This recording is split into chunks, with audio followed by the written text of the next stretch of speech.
Ano passado, essa doença ficou bem conhecida quando o apresentador, o Thiago Leifert, contou do caso da Lua, da filha dele. A gente está falando do retinoblastoma. Então, assim, foi uma campanha no passado bem intensa do Thiago Leifert, da esposa. Ele até trouxe isso à tona justamente para mostrar como é importante a prevenção e o diagnóstico precoce.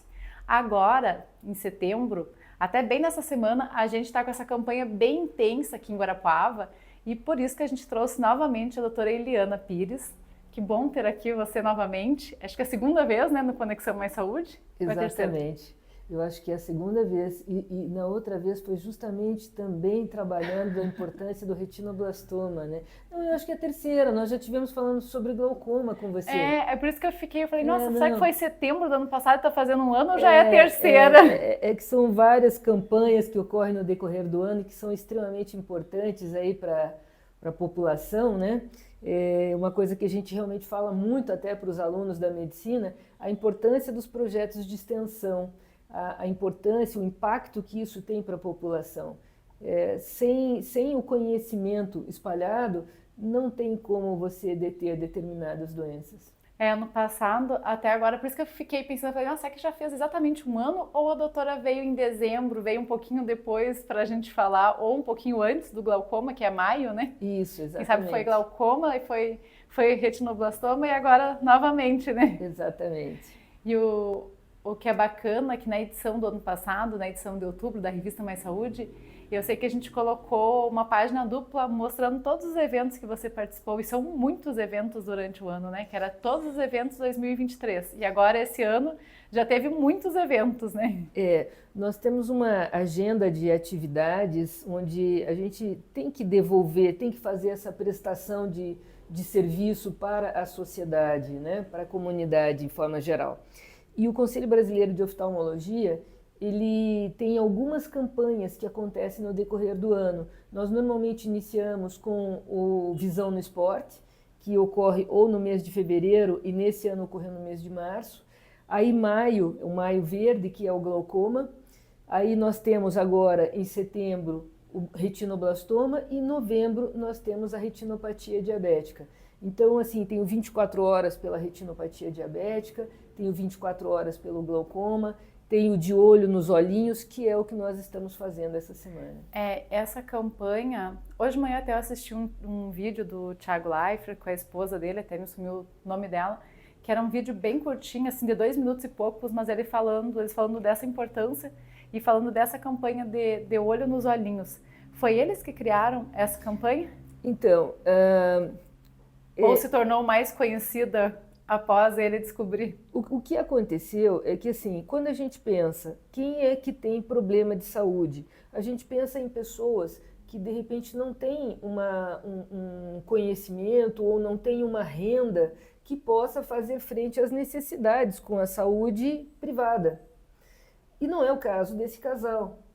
E o que aconteceu é que eles perceberam que a Lua, a filhinha deles, aos 11 meses, estava começando a desviar um pouco mais o olhinho. E viram um brilho diferente, mas não deram muita bola com relação a isso. Até que tiveram um start e resolveram levar no especialista. E foi diagnosticado, então, que ela tinha retinoblastoma em ambos os olhos. Em uma fase já bem avançada. Não. Eu até olhei e vi, eu achei que fosse em um ela tinha só. Em ambos os olhos, bastante avançado. Um deles realmente teve um comprometimento mais sério, o outro ainda conseguiu manter parcialmente. Mas, enfim, a história deles é muito interessante, porque a gente vê que, na realidade, isso aconteceu com pessoas que tinham poder aquisitivo. E por que aconteceu? Por falta de informação. Então as campanhas, elas cada vez têm que se tornar mais maciças. Até no vídeo ele fala isso, que ele e a esposa resolveram tornar público, logo depois que descobriram, que passou um pouquinho o baque, eles resolveram tornar público, porque eles sabem que eles já tinham descoberto uma fase tardia. E era justamente por não ter essa informação, por ter esse desconhecimento, né? Então ele falou, se fosse alguma coisa que a gente já tivesse conhecimento, a gente já poderia ter começado bem antes, né? Exatamente. Então, e essa campanha de olho nos olhinhos foi uma iniciativa do CBO, em parceria com com alguns oftalmologistas e também, no nosso caso, nós temos em parceria com a APO, com a Associação Paranaense de Oftalmologia, e com alguns oftalmologistas voluntários. Mas o interessante do nosso evento é que o ano passado, graças a um casal que se preocupou em tentar movimentar a questão do conhecimento, disparou a intenção também por parte do Conselho Brasileiro de Oftalmologia. E esse casal conseguiu mobilizar 150 milhões de pessoas dentro do Brasil. Nossa. Detalhe, a campanha aconteceu em 2023 em 9 shoppings de 9 cidades do Brasil. Além disso, onde mais teve a mídia social, a mídia televisiva, os encartes, mas além disso, algumas cidades do Brasil onde tiveram alguns voluntários. E aqui em Guarapuava, nós fomos um dos 9 serviços de shopping do Brasil que realizou a campanha de Olho no Olhinho. Esse ano tem novamente agora sábado, E agora nós estamos na segunda, vamos repetir a dose pelo segundo ano consecutivo, e nós aqui fizemos da seguinte forma. O dia 18 de setembro é o dia instituído para orientação e combate à gravidade do retinoblastoma. Isso foi instituído lá atrás, lá em 2012, mas agora é que ele realmente começou a tomar corpo. Eu achei que do ano passado, eu não sei se foi porque, né, como a gente fala que o Thiago Leifert é mais conhecido, né, e eles resolveram trazer isso à tona realmente para pessoas, né, ter esse conhecimento. Até o que eu achei legal, ele falou da questão da foto, né, que quando tu faz a foto, geralmente logo depois no flash, o olhinho ou ele fica vermelho, né, o olhinho da criança, vamos dizer, quando tá fazendo no flash, ou ele fica vermelho, ou ele fica meio que o pretinho, se for um olho preto natural, né, e a criança que tem, ele fica esbranquiçado, né. Exatamente. Ele fala, tipo, quando pega o flash da foto, não vai ficar o pretinho do olho ou o vermelho do flash, né, ele vai ficar esbranquiçado, né. Exatamente. Então isso eu achei bem legal, porque às vezes os pais notam por isso, tá filmando, tá fazendo algo com flash e nota que não tá normal ou não ficou um pouquinho vermelho, se ficar meio esbranquiçado, amarelado, quer dizer que é algo que tem que levar no oftalmologista, né? Existem alguns sinais que a gente tem que observar na criança. E isso não necessariamente precisa, como você mesmo estava falando sobre o reflexo, não necessariamente precisa estar na mão do oftalmologista, tá? Então, você que faz a foto do teu filho, se você vê que no centro da pupila ficou vermelhinho, normal. Por que fica vermelho? Porque a parte mais interna do olho é a retina e nós temos vários vasos sanguíneos lá. Então, quando o flash bate lá atrás, ele pega o reflexo vermelho lá de trás. Se ele não está bem centrado na pupila, ele pode ver então o pretinho. Então ele não chegou a pegar o reflexo vermelho lá da retina. Mas quando a gente tem uma alteração que faça uma mancha branca, e não é só o retinoblastoma que faz essa mancha, mas é um dos maiores índices de gravidade, porque nós não estamos falando só na perda da visão, nós estamos falando que pode comprometer a vida da criança. Porque é um câncer, né? Exatamente. Eu até assim, poucos anos atrás, uns 2 anos atrás, eu não achei que era tão grave. Aí quando eu vi que é um câncer, né, que geralmente acomete de 0 anos até 5 anos, né? Então a gente tá pensando, não é algo, tipo, não é que nem, não que não seja, mas não é uma inflamação, alguma coisa, não que não seja grave também, mas é um câncer, né? Então já tem uma gravidade maior, né? E aproveitando esse gancho que você está falando, por que da preocupação de ampliar as informações? Porque a gente sabe que a única forma de combater algo ruim é trazendo informação correta, né? Então, quanto mais as famílias souberem, familiares, professores, enfim, cuidadores, quanto mais souberem a forma de estar olhando, de estar avaliando, isso hoje todo mundo anda com um celular que, por sinal, é uma excelente câmera, né? Que nem hoje de manhã eu estava brincando, né? Que a gente estava aqui filmando e tal. Eu falei, até nossos pequenos já têm um celular, né? Então, e todo mundo hoje em dia, né? Muita gente já nem leva mais no fotógrafo para fazer a foto, revelar, às vezes só numa ocasião especial. Eu falei, a gente já tá com o celular, já tá filmando, tá fazendo foto toda hora, então, tipo, já virou meio que um hábito, né? Ah, eu vou fazer foto do meu filho, vou fazer foto em família, vou levar no parquinho fazer foto. Então, tipo, é uma coisa mais, hoje em dia, normal, né? Você tá fazendo vídeo e filmando, né? Exatamente. Em relação antigamente, que a gente revelava as fotos, né? Que era filme, tinha que levar para revelar, né? Realmente era uma fase complexa, né? E aí as máquinas, todas as máquinas antigamente, elas pegavam muito esse reflexo vermelho. E aí começou a se tentar criar filtros para tirar o reflexo vermelho. Aí nós da oftalmologia dizemos assim, não tira não, não tira não. Quer dizer que tá bom ali, né? Os vasos sanguíneos atrás, quer dizer que tá tudo tá saudável, ver né? que tá tudo bem, né? Então, mas assim, essa importância dos pais saberem, ou de cuidadores, enfim, como ver isso. E a outra situação, um outro sinal que é muito comum é o estrabismo. Por que o estrabismo? O estrabismo não acontece só pelo retinoblastoma, mas o estrabismo ele acontece porque o olho não está enxergando de forma correta. E o cérebro da criança é muito seletivo. Aquele olho que não está enxergando, ele vai desviar e vai manter o foco no outro olho. Então, observou estrabismo, mesmo que não seja pelo retinoblastoma, essa criança precisa passar pela mão de um especialista, precisa passar pelo oftalmologista. Até você falando, uma coisa que a gente, assim, pela revista Mais Saúde, né, que a gente tem 15 anos a revista, a gente escuta muita gente falando que é normal quando é bebê. Eu falo, gente, mas leva para o médico oftalmologista, o pessoal, bebê, tipo, fica com o olhinho mesmo mais vesguinho quando é bebê, mesmo que tá na TV, às vezes não né, tá de longe, não, mesmo que não saiba que é um desenho colorido ali, mas ele fica com o olhinho mais vesguinho. Eu falo, gente, mas não é, né, mesmo que pode ser da idade. E tomara que não seja nada, mas é importante levar para um oftalmologista para ver, né? E assim, digamos que você não viu nada no seu bebê e tomara que nunca veja nada no seu bebê. Como que você deve conduzir essas avaliações? Os guidelines da Sociedade Brasileira de Oftalmopediatria colocam que é importantíssimo no primeiro ano de vida nós termos 3 avaliações oftalmológicas. Além do teste do olhinho que tem que ser feito lá na maternidade durante o nascimento.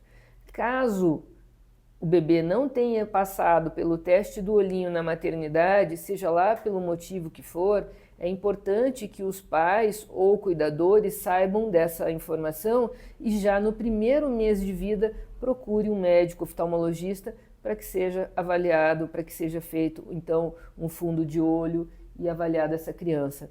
E de 1 ano até os 5 anos, aliás, de 0 a 5 anos, é a idade mais perigosa. 90% dos casos de retinoblastoma acontecem entre 0 a 5 anos, principalmente de 1 a 2 anos, tá? Mas, volto a repetir, faz o teste do olhinho lá na maternidade. E aí, no decorrer do primeiro ano de vida, 3 avaliações oftalmológicas.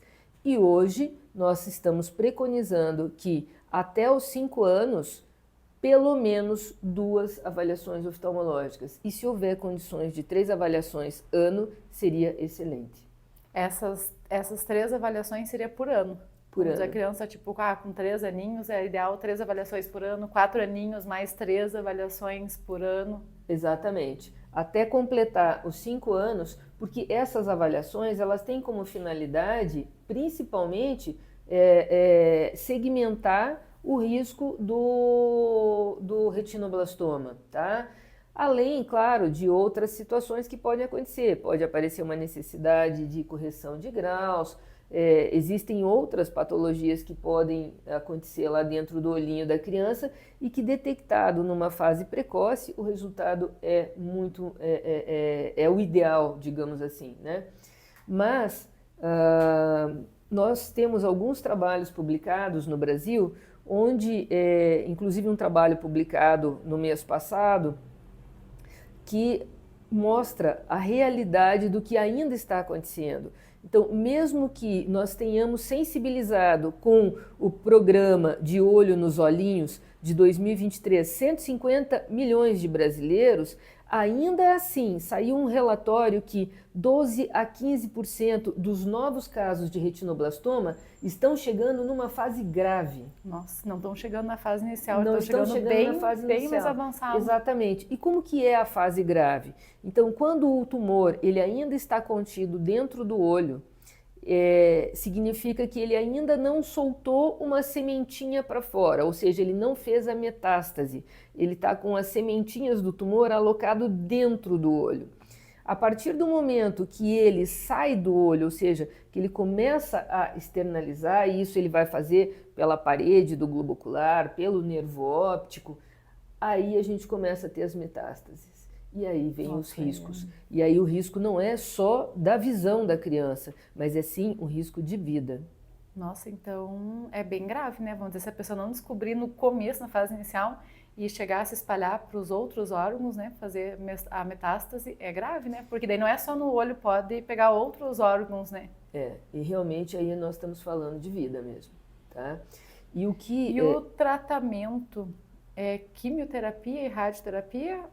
Mesmo quando é só no olho, ou não precisa ser tão grave assim, tipo, não precisa... Porque a quimio a gente sabe que a questão do organismo, né, acaba matando as células boas, também mata ruim, mas mata algumas boas, né? E a rádio também, né, para criança é um tratamento bem forte, né? Exatamente. Então, assim, quando o tumor ele está localizado intraocular, então é feito o procedimento na tentativa de ressecar esse tumor. Dependendo da extensão dele intraocular, às vezes é necessário fazer a enucleação, que é a remoção do globo ocular. Mas o tratamento, quando é detectado numa fase que ainda cabe tratamento antes da enucleação, por algum tempo se utilizou a quimioterapia. E a quimioterapia, a quimioterapia tradicional, como todos conhecem, ela acaba fazendo um efeito colateral muito grande e um resultado para o tumor muito pequeno. Por quê? Porque a quantidade de quimioterápico que chega lá dentro do olho, lá na retina, ela é muito baixa. Então você vai criar uma situação de quase... Você pode até ser letal com essa quimioterapia e não conseguir resolver o problema do tumor. Hoje existe um tratamento que ele é super seletivo e existe o tratamento seletivo.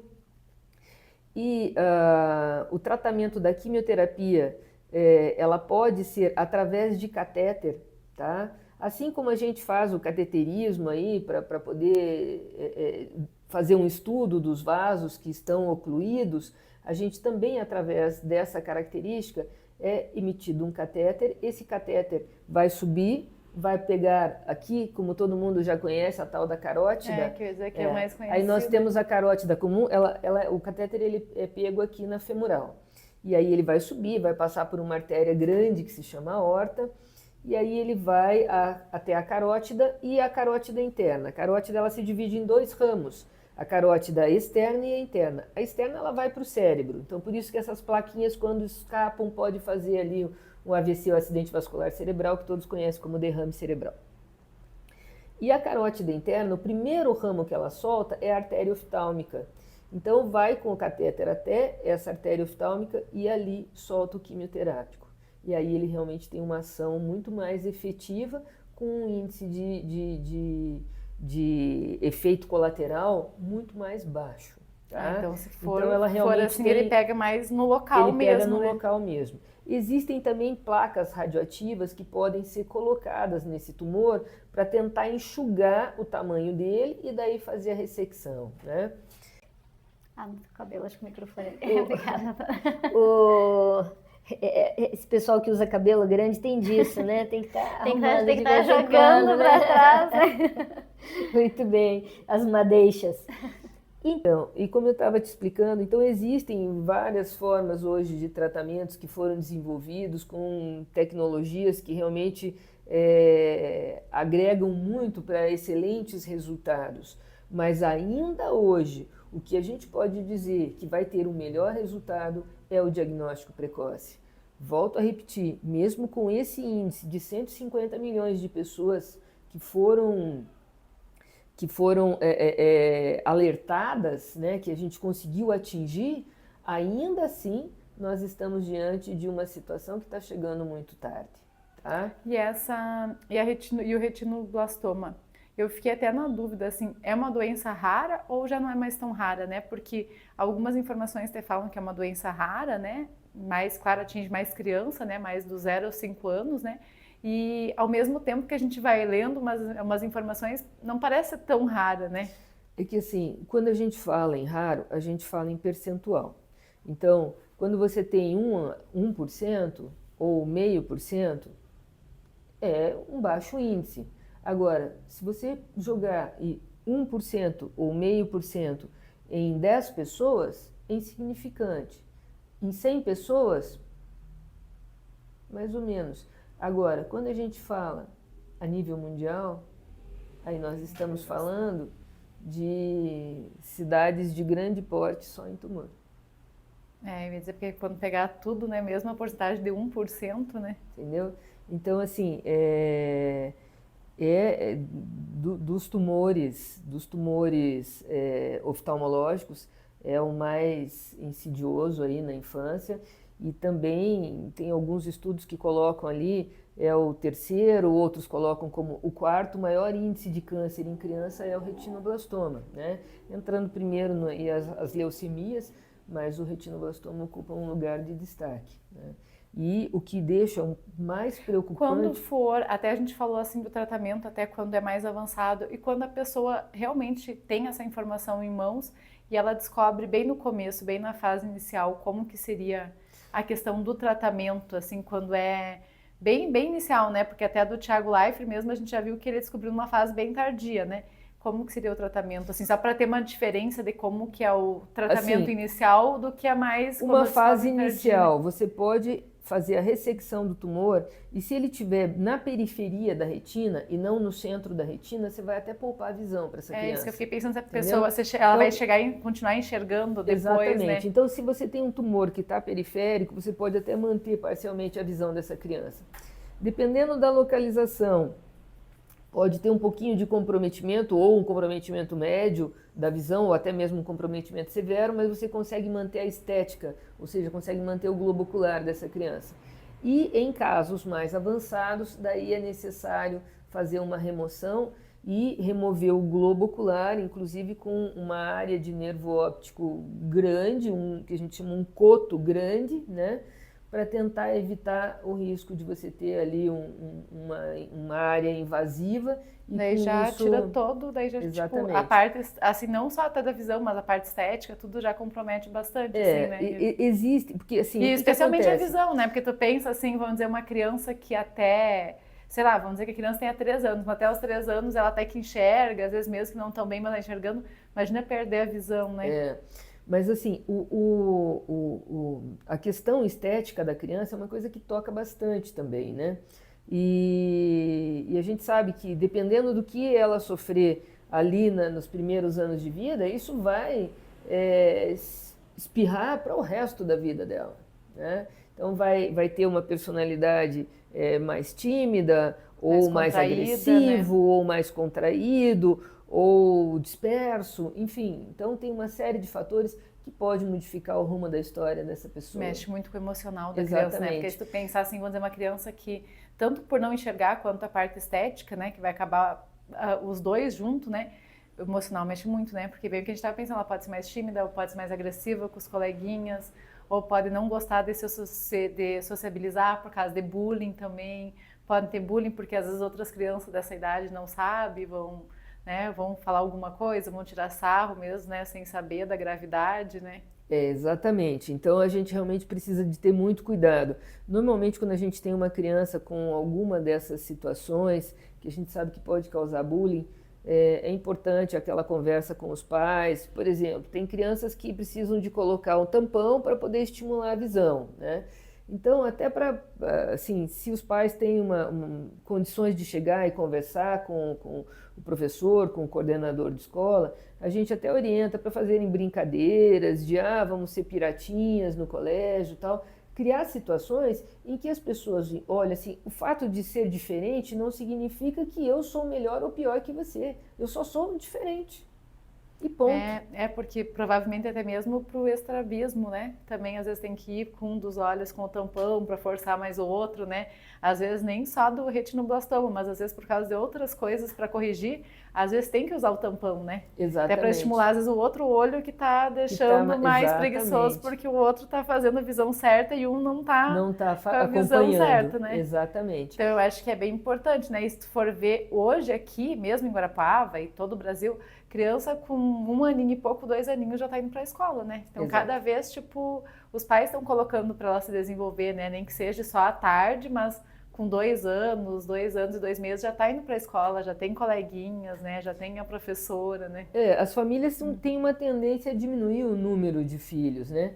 E aí a criança ela precisa de ter o universo dela junto ao leito familiar, mas ela também precisa ter essa socialização para a gente não ter aí um ditadorzinho dentro de casa, um ditador mirim, mas se for filho único, né?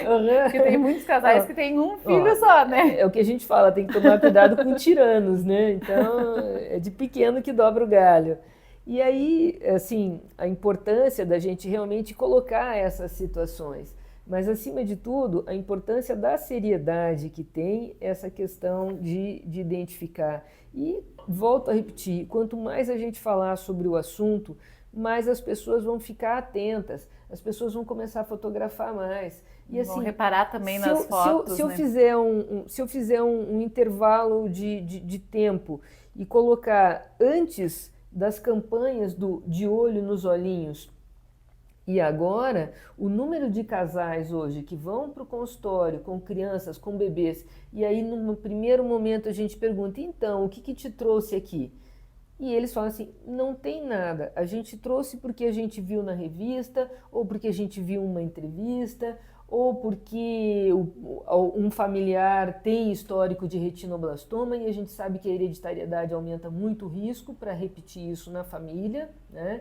Então, quando tem situações que podem corroborar para isso, as pessoas precisam de ter o START. E até aquilo que eu te falei, que os guidelines agora, eles realmente estão vindo com essa orientação do cuidado que tem que ter. Então, 3 consultas, 3 avaliações no ano, até chegar a uma idade onde a gente tem o menor risco. Você falando, eu lembrei da questão do Cauã, né, que é o nosso filhote mais novo, né? A gente vê quanto que é importante, né? Porque eu tinha levado ele constar com você, acho que ele tinha 3 anos, aí depois eu levei com 4 anos, né? Ele tinha um grau um pouquinho, mas daí não era pouquinha coisa, né? Um pouquinho de grau de hipermetropia. Aí até você falou, não, leva com 5 pra gente ver se realmente vai estabilizar ou vai aumentar um pouquinho, né? E com 5 anos o dele aumentou um pouquinho, né? Não foi tão alto, mas tipo não ficou estabilizado e acabou aumentando, né? Então eu vejo assim, mesmo que, né? Mesmo que seja por hipermetropia, um pouquinho de miopia, mas como é importante levar para a gente saber se está tudo bem, questão da escola, que nem os meus 2 foram a Júlia entrou com 2 anos e 2 meses na escola, o Cauã também foi um pouquinho mais velho, mas também com 2 anos e pouquinho, né? Tu vê como faz diferença, né? Quando eles estão com um pouquinho, nem que seja um grau pequeno de hipermetropia, né? Mas como faz diferença eles estar usando óculos, principalmente na escola que vai estar ali, vai estar fazendo atividade, né? A Júlia já está na 5ª série, então já vai estar escrevendo, fazendo mais atividades, lendo, né? E ele que está no nível 5 é mais ainda a parte lúdica, escreve um pouquinho, mas mais pintura, né? Mas faz diferença tu estar com óculos, estar enxergando bem melhor do que tu tá ali, né? A criança às vezes está com o livro, a apostila em cima, né? E aí essa questão é muito importante, porque assim, nós temos divisores de águas quando se trata da tecnologia dos smarts, né? Então, nós temos uma geração que era uma geração de quintal. Brincava na rua, né? Que falaram brincadeiras na rua, né? Era uma geração de quintal. Aí a gente passou para uma geração de sala da casa e agora a gente está com uma geração de quarto da casa. Então, a sala da casa, ainda a televisão era de todos, então via um pouco de cada coisa. E aí aquilo que não interessava, não via. E hoje de quarto da casa, por quê? Porque está o computadorzinho para fazer as atividades, está o tablet para poder fazer os entretenimentos deles, ou até mesmo alguma atividade. Então, os joguinhos de videogame... tablet, ou no celular, ou videogame, ou né? videogame no quarto, porque a sala alguém está utilizando para fazer alguma outra coisa e não aguenta ouvir aquele ratatá de jogo de game. Então, assim, realmente nós temos gerações que estão... E até por isso, nós temos essa campanha do Visão no Esporte. Porque quando você tira uma pessoa de dentro de casa para fazer uma caminhada, para fazer um pedal, para fazer uma atividade lá fora, além de fazer um bem para o organismo, faz com que ela vá lá fora olhar para as várias distâncias e com isso melhore a qualidade de visão. Então melhora a qualidade de vida como um todo. E aí essa é uma campanha também realmente essa campanha muito é bem importante. legal, eu participei das duas. Participei ano passado, né, que foi lá na Cidade dos Lagos. Esse ano também, né, até fiz algumas atividades, como eu já faço crossfit, ano passado eu fiz também, esse ano também fiz, né, crossfit, né. Então eu achei muito legal, porque aí tem várias atividades, né? Tem o cross, tem a bike, tem a trilha ali, que ficou um espaço bem legal na Cidade dos Lagos, né? Então eu acho que é bem legal isso, assim, dessas atividades e também, que nem você falou, já vê a visão, né? Se a visão tá bom para enxergar para longe ou não, né? E depois também, quando você faz uma atividade, uma atividade fora, você às vezes tem dúvidas, qual é o melhor óculos, qual é o tipo de filtro que eu devo usar, no caso de uma caminhada, no caso de uma trilha, no caso de uma bike, o que eu devo utilizar em termos de óculos para poder dar uma qualidade de visão. Ah, eu preciso de grau, eu boto lente de contato ou eu coloco óculos e faço o que com meu óculos de grau, lente incolor, né? Então sempre tem algumas orientações aí que realmente são muito importantes. A parte externa também, né? Exatamente, então tudo isso conta muito. Mas acima de tudo, eu acho que independente da campanha, a nossa finalidade, e isso eu realmente levo muito, muito a sério, e se eu puder eu vou contaminar todos os meus alunos da medicina com essa sementinha da responsabilidade social, tá? Então quando eu digo que um projeto de extensão é fundamental de ser aplicado por profissionais, seja ele da especialidade que for. Por exemplo, o que o Thiago Leifert e a Dayana, a esposa dele, estão fazendo... Eu não lembrei o nome, mas a Dayana estava tentando no começo lembrar o nome dela. Estão fazendo, eles estão fazendo o projeto de extensão da profissão deles. Por quê? Porque eles são jornalistas, são atores, são, enfim... E aí o que eles têm? Eles têm como ferramenta de trabalho a exposição deles. Então, eles se exporem e falarem de problemas, a gente sabe que isso tem um alcance muito grande, tá? Assim como nós médicos ou mesmo os profissionais da saúde acabam tendo uma responsabilidade social, tá? Informar, né? Exatamente, isso é uma prestação de serviço que a gente deve contribuir com a sociedade, que é a informação com os cuidados da saúde. Então, quando a gente vem aqui e vem falar sobre a situação, é realmente com esse objetivo, de trazer o conhecimento. Quem sabe orientar de saúde? Quem lida com a saúde. Quem consegue falar com multidões? Quem está exposto à mídia. Então, cada um no seu projeto de extensão, cada um no seu projeto com objetivo, né?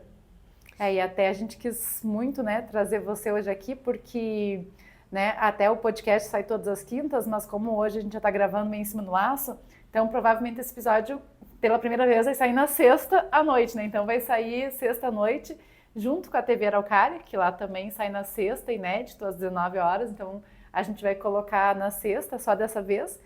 E vai dar tempo do pessoal ver, porque sábado é a sua campanha no shopping, né? Das 10 às 16h30, né? Exatamente. O dia inteiro. Então, tipo, a gente já vai usar amanhã, provavelmente também já vai entrar também no Instagram, né? 1 ou 2 cortes, né?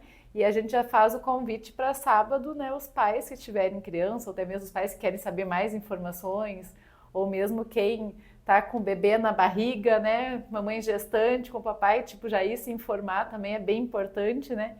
Então fica o convite para sábado, das 10 às 16h30, vai estar você, acredito que mais alguns acadêmicos da medicina, né? Uhum. Passando todas as informações, né? E isso é muito importante também, né? O pessoal já ter toda essa gama de tirar dúvidas, informações, conhecimentos, dicas, né? A gente precisa desmistificar o problema e precisa realmente falar com bastante clareza. Então, como eu disse, nós estamos no 2º ano consecutivo da campanha, que é a campanha nacional de combate e prevenção à gravidade do retinoblastoma, né? E foi intitulada como data para isso ser realizado o dia 18 de setembro. Como o dia 18 de setembro deste ano caiu no meio da semana, ou seja, foi ontem, então nós fizemos ontem o nosso segundo fórum de retinoblastoma em Guarapuava e vamos fazer a campanha a nível nacional. E dessa vez nós realmente vamos ter um volume maior. Então, o ano passado nós tivemos 9 shoppings em 9 cidades e nós fomos uma delas. Este ano vão estar envolvidas 30 cidades e quase 50 shoppings vão estar realizando no mesmo dia, tá? Então, 21 de setembro, um número significativo de shoppings espalhados pelo Brasil e nós aqui em Guarapuava vamos estar ali para quê? Para poder passar informações. E como que a gente faz isso? Conversando. E qual a outra forma que a gente utiliza de ferramenta? Porque a gente sabe que num primeiro momento isso acontece dentro do consultório. Quando a gente começa a explicar, as pessoas entendem, passa um tempo que mesmo que ela falou, como é que era aquilo que aquele acadêmico de medicina me explicou. Então, nós temos materiais didáticos, folders, onde existem situações que você pode chamar com mais atenção para os pais. Então, o olhinho de gato, gente, aquela pupila branca, então, que a gente lá na medicina chama de leucocoria. Leuco é branco e coria é a pupila, né? Então, aquela pupila branca, que é o olhinho de gato, o estrabismo, um olho que não fixa, que não olha direito, que desvia, um olho vermelho.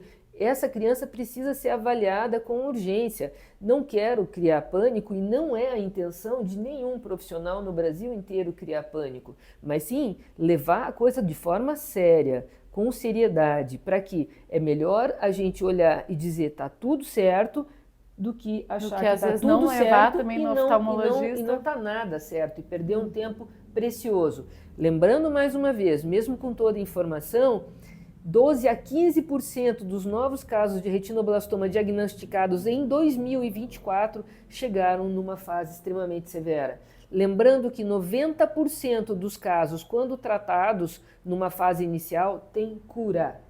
90%. Mas o número é alto, né, para chegar na fase severa já, né? Exatamente. E o ano passado, com alguns trabalhos, nós conseguimos aí uma sensibilização de 150 milhões de pessoas. Esse ano nós vamos estar com um trabalho bastante intensificado e, além disso, a gente sabe que não vão ser só os shoppings, que as redes sociais, a mídia de uma forma geral e, inclusive, alguns médicos voluntários espalhados pelo Brasil vão estar fazendo algum tipo de campanha também. E aí todos precisam se abraçar por essa causa. Então, ano passado foi 9 shoppings e esse ano 30? Não, esse ano 30 cidades e 47 shoppings. E 47. Nós somos um deles, né, que vamos estar realizando. Assim, eu sei de conversa pequena ali, não, é que a gente estava conversando essa semana ainda sobre como que está a logística dos shoppings, né? E o casal que realmente fez todo esse alavancar e que merece todo o nosso respeito, né, pela dedicação, pelo empenho, né? Eles estão fazendo uma coisa que é de um brilhantismo sem igual, porque assim, você transformar a tua dor em uma atividade que possa diminuir a dor de outros pais, outras famílias, né? Então isso é uma coisa muito, muito importante.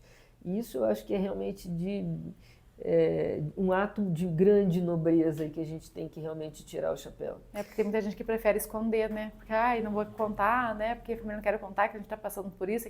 Principalmente quando o pessoal já é mais conhecido, né? Um jornalista, um ator, uma atriz, né? Exatamente. Tipo, às vezes fala, não vou contar, porque, né?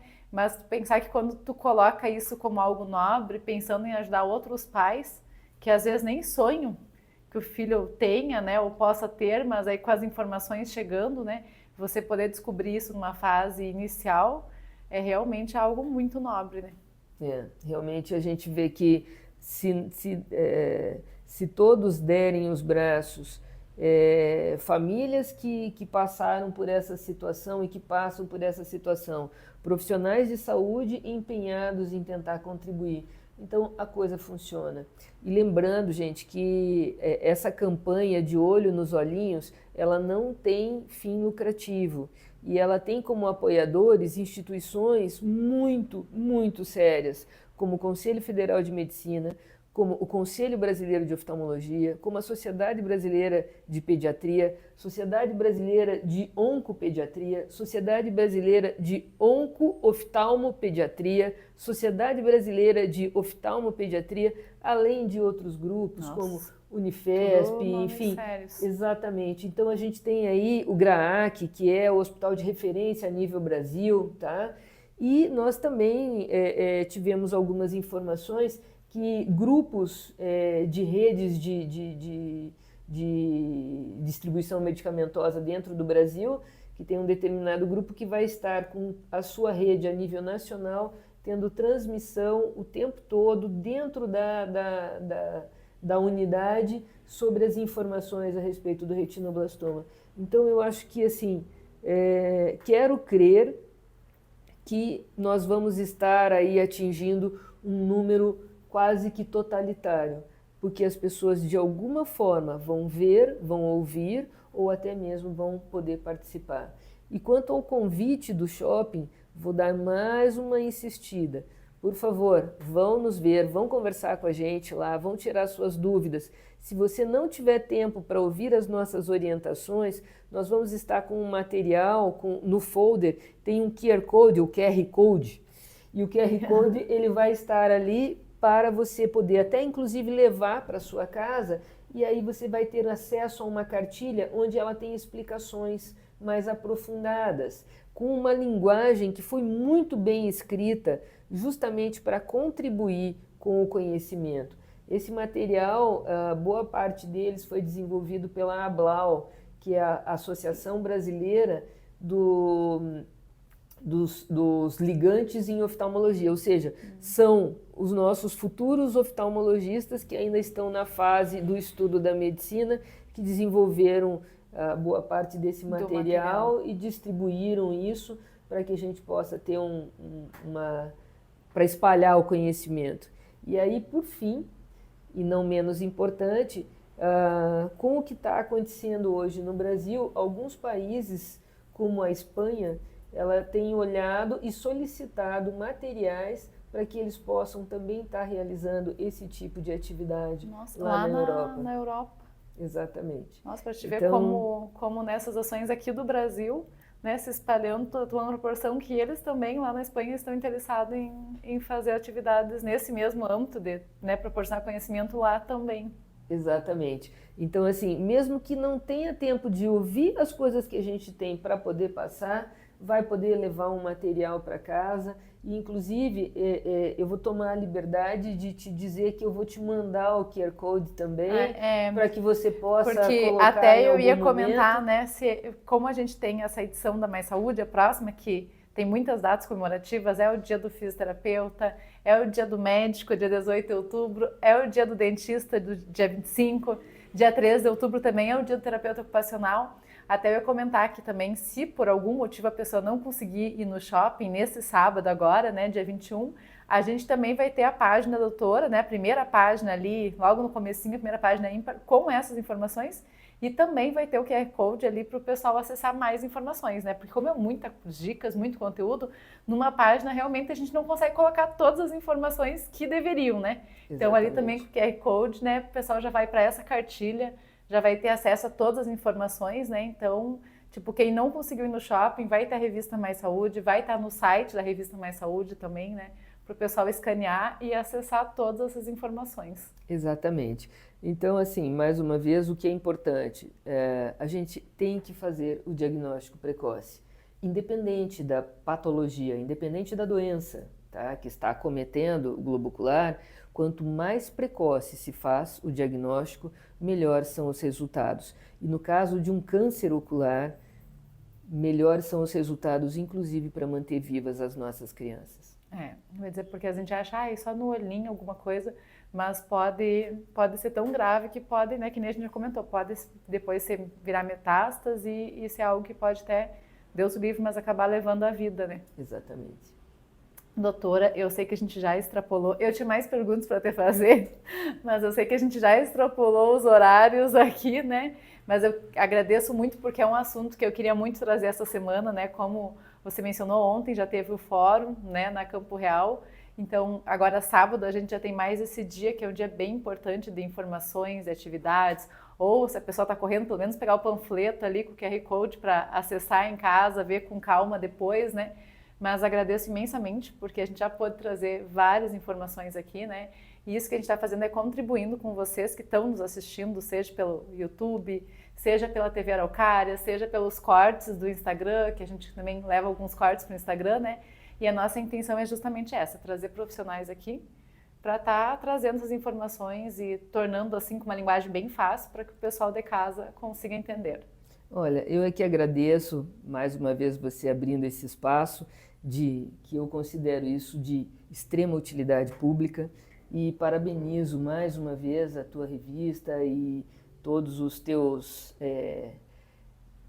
agregados aqui dentro, né? Toda a tua equipe que realmente é sempre muito competente e que vocês continuem a fazer esse serviço aí de grande relevância para a nossa sociedade. Amém. E nós precisamos de profissionais como vocês para que a gente possa chegar a informação para você. Então, se você gostou, já se inscreve no canal, curte aí, gostou, deixa o comentário, se ficou alguma dúvida, pode deixar aqui tanto no Instagram quanto no YouTube, qualquer um dos veículos, que a gente vai estar repassando para a doutora responder. Então, se inscreve aí, deixa o seu like aí, e até a próxima!